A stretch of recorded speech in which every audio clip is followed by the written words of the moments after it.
What's up guys, hope you all are well and safe, and this is Swastick Acharya, your designer friend and the owner of Swastick MC Galaxy, presenting you today a new concept of creative logo designing, which is regarding a media house or media production industry.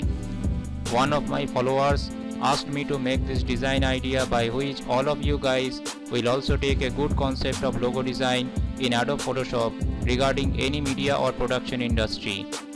Those beginners and intermediate designers who are newly learning about logo designing, I hope this tutorial will be very helpful for them about how to design a media house logo in Adobe Photoshop with some simple creative steps and effects. If you have good knowledge on using Photoshop tools and effects, then it will be quite simple and understandable for you guys.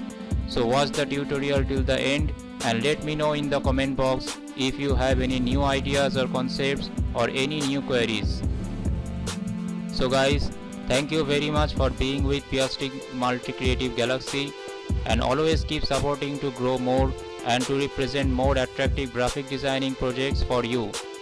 Those who are newly watching my channel, this is my kind request to please subscribe to my channel for more support, which is absolutely free, and turn on notifications to get more future updates on various designs. Anyways, keep designing, keep learning, always stay tuned, stay safe and take care.